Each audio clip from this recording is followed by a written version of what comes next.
오늘 우리에게 주시는 하나님의 말씀은 창세기 19장입니다. 창세기 19장 12절에서 29절까지 말씀입니다.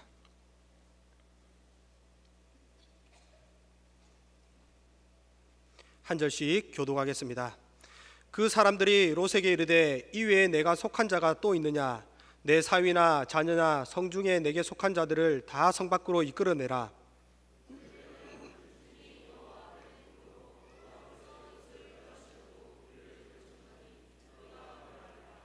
롯이 나가서 그 딸들과 결혼한 사이들에게 말하여 이르기를 여호와께서 이 성을 멸하실 터이니 너희는 일어나 이곳을 떠나라 하되 그의 사이들은 농담으로 여겼더라.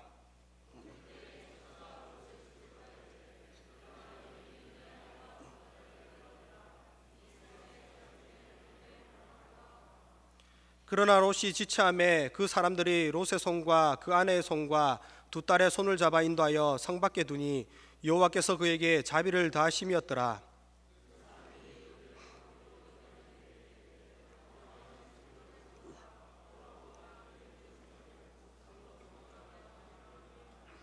롯이 그들에게 이르되 내 주여 그리마옵소서.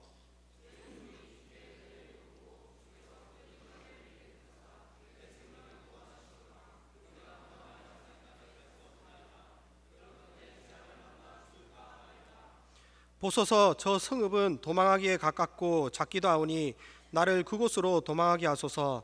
이는 작은 성읍이 아니니까 내 생명이 보존되리이다.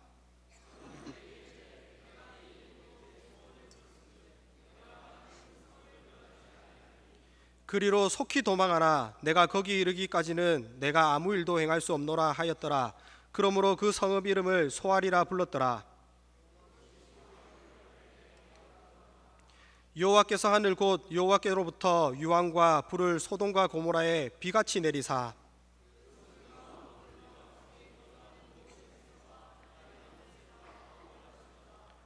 롯의 아내는 뒤를 돌아보았으므로 소둥 기둥이 되었더라.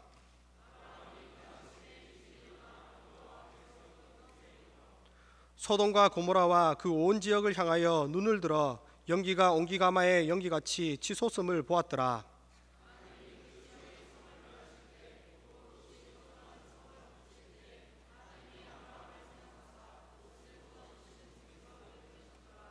아멘. 이 시간 뒤돌아보지 마라 라는 제목으로 함께 말씀을 나누고자 합니다. 우리가 인생을 살다 보면 살아온 인생을 후회하거나 아니면 과거에 얽매여 현재의 상황을 돌아보지 못할 때가 많이 있습니다. 오늘 말씀 제목이 뒤돌아보지 마라인데 여기서 뒤돌아보다라는 것은 이렇게 단순히 제가 까꿍 이렇게 뒤를 돌아보는 것을 말하는 것이 아닙니다. 이는 인생의 참된 목적을 잊어버리고 그 마음이 세상 속에 있는 것을 말하는 것입니다. 제가 어린 시절에 있었던 일입니다. 저는 국민학교 당시 그때 당시는 국민학교였거든요. 얼마나 별났는지 저희 담임 목사님과 같이 지금으로서는 교회에서 할 수 없는 장난들을 많이 했습니다. 만약 제가 지금 시대에 이런 일을 했다면 아마 ADHD로 판명을 받아 치료를 받지 않았나라고 생각이 됩니다. 저는 국민학교 3, 4학년 당시에 주일이 되면 아침 일찍이 일어났습니다. 왜냐하면 아침 일찍이 일어나서 해야 할 일이 있었기 때문입니다. 당시 주일학교는 오전 9시에 시작이 되었는데요. 저는 아침 6시경에 잠에서 깨어 이렇게 누워서 오늘 해야 할 일을 구상했습니다. 그리고는 아침 7시쯤 되면 당시 집 밑에 개울가가 있었는데 해가 많이 내리쬐기 전에 그 개울가로 갔습니다. 왜냐하면 해가 뜨기 시작하고 내리쬐면 그곳에 있는 청개구리가 없어지거든요. 그래서 제가 청개구리를 잡기 위해서 7시 되면 탁 내려갑니다. 그래서 아침 일찍이 내려가지고 통에 청개구리를 잡아와서 통에 담은 다음에 씻고 밥을 먹고 쉬다가 6시 40분 정도 되면 통에서 개구리를 꺼내가지고 양손에 이렇게 잡고 교회로 갑니다. 당시 초등부는 이렇게 바닥에 앉아서 저희가 예배를 드렸는데 학년별로 이렇게 쭉 길게 앉아서 예배를 드렸습니다. 그래서 저는 4학년이니까 3, 4학년이면 중간에서 약간 우측으로 이렇게 앉았는데 뒤쪽에 좀 앉아가지고 예배가 시작되면 찬양을 하고 한 선생님께서 이렇게 대표 기도를 나와서 이렇게 하십니다. 그래서 기도가 시작되면 조금 있다가 제가 양손에 가지고 있는 개구리를 이렇게 탁 던지고는 모른 척하고 이렇게 기도를 하기도 했습니다. 그러면 옆에서는 난리가 났습니다. 그리고 예배 시간이 끝나고 이제 공과 시간이 되면 선생님에게 배가 아파서 제가 잠시 화장실을 갔다 오겠다고 얘기하고는 교회 그 앞에 바로 교육관 앞에 화단이 있었거든요. 그러면 화단에 가가지고 잠자리나 거미를 잡아가지고 날개나 다리를 떼가지고 담임 목사님처럼 정성스럽게 우리 친구들과 선생님의 신발 깊숙이 넣어두고는 이렇게 돌아오곤 했습니다.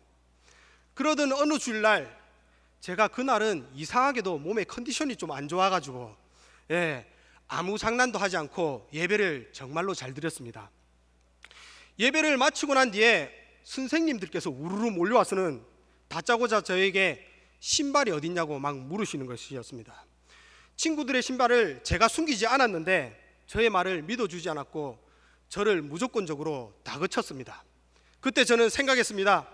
그래, 내가 몸이 좀 안 좋다고 주일에 해야 할 일을 너무나 소홀히 했구나. 어차피 의심을 받을 거 사명감을 가지고 열심히 일해야겠다라고 이렇게 생각을 했습니다. 그리고 여느 때와 같이 오전 예배를 마치고 오후에 여자친구들의 고무뛰기라 하던 고무줄을 신나게 가위로 끊고 도망가면서 놀 때 저희 반 남자 선생님이 저를 부르셨습니다. 이 선생님은 지금도 이렇게 덩치가 크신데 성악을 하시는 분이거든요. 키도 크시고 덩치가 이렇습니다. 그래서 저를 이렇게 부르시더니 당시에 교회에 있던 작은 사무실로 저를 오라고 하셨습니다. 사무실에 들어가서 저보고 자리에 앉으시라고 말씀하시며 저에게 물었습니다. 대기야, 너는 하나님이 살아계시고 예수님이 너를 구원하신 것을 믿느냐? 아마도 저의 모습을 보면서 저의 마음 중심에 하나님이 있는지를 확인하려고 했던 것 같습니다. 비록 저는 장난이 심하고 통제불능의 아이였지만 하나님에 대한 믿음만큼은 다른 것과 양보할 수 없는 믿음의 확신이 있었기에 망설임 없이 저는 예수님이 저를 구원하신 것을 믿습니다 라고 말을 했고, 이에 선생님은 단 한마디 그럼 됐다라고 하셨습니다. 성도 여러분, 교회 선생님께서 저의 별난 모습을 수없이 봐왔지만 그 모습들을 지적하지 않고 오직 한 가지 믿음의 확신만 원했던 이유가 무엇일까요? 그것은 우리의 인생에 있어서 가장 중요한 것은 우리 마음의 중심에 무엇이 있는가라는 것입니다. 오늘 우리가 읽은 말씀을 보면 소돔과 고모라가 멸망하는 이야기가 나옵니다.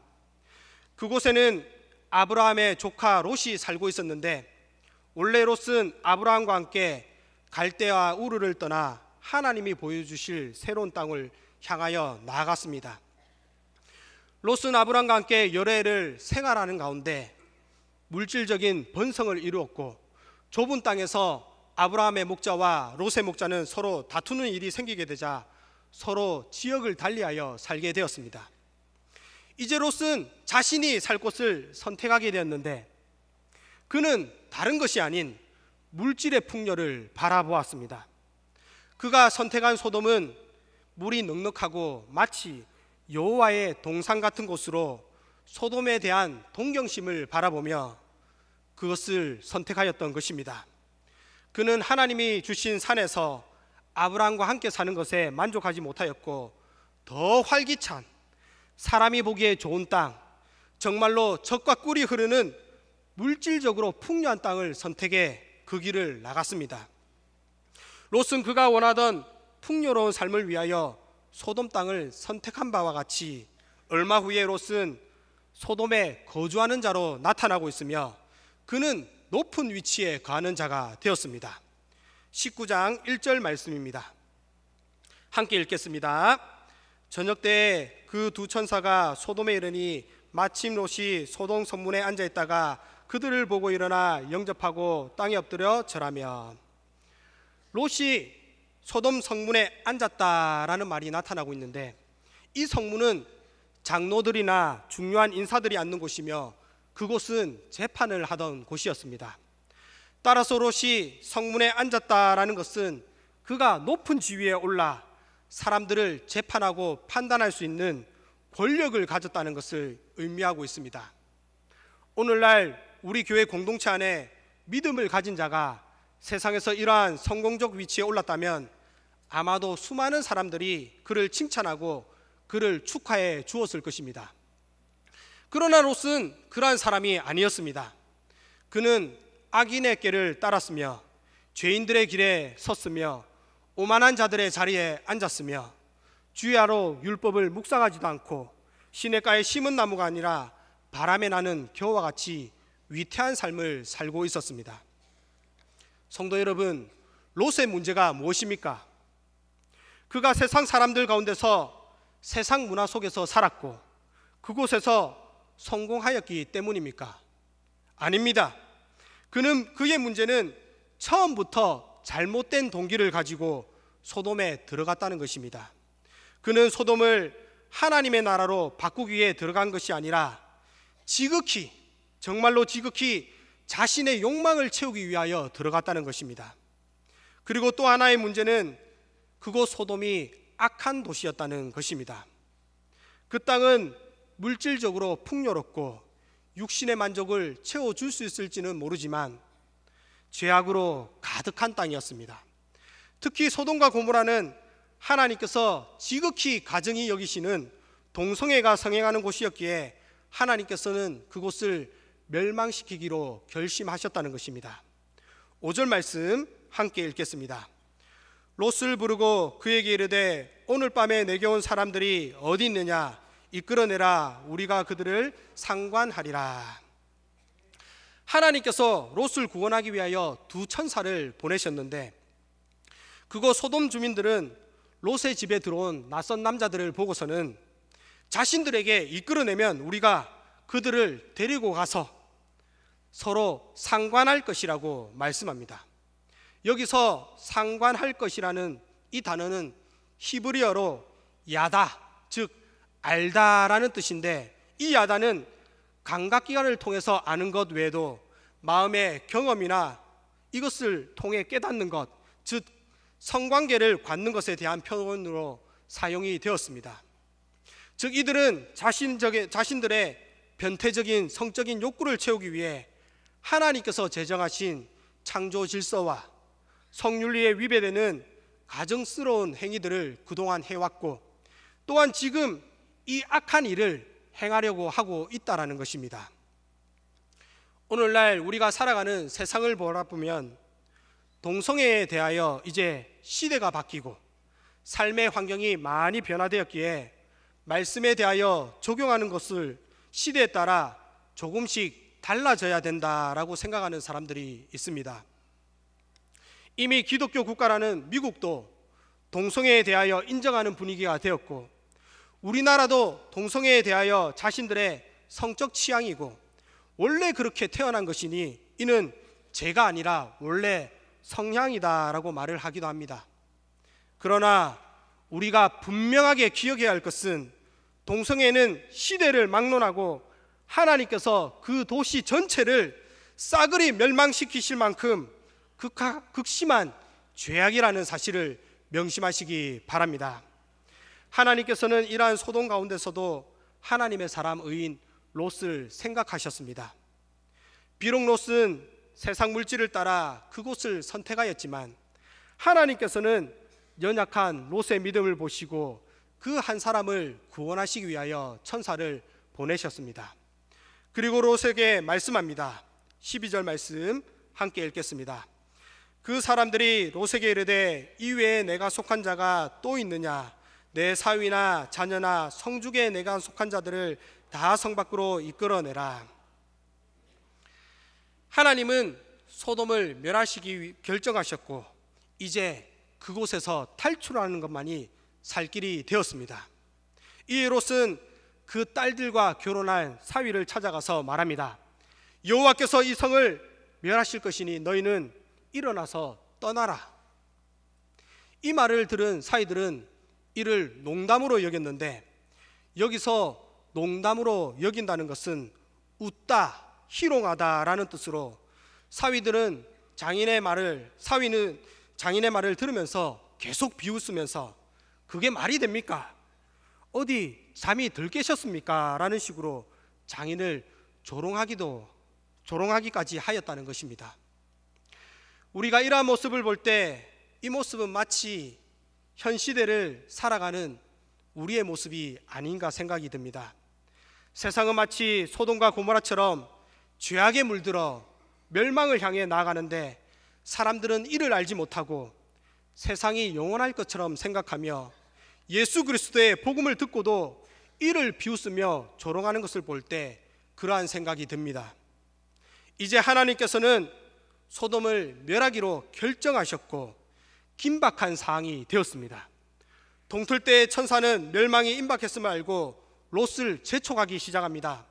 너는 생명을 보존하기 위하여 도망하되 돌아보거나 들에 머물지 말고 산으로 도망하여 멸망함을 면하라. 그런데 롯은 희한하게도 이런 긴박한 상황 가운데서도 지체하였고 하나님의 말씀에 순종하기보다는 자신의 상황을 늘어놓습니다.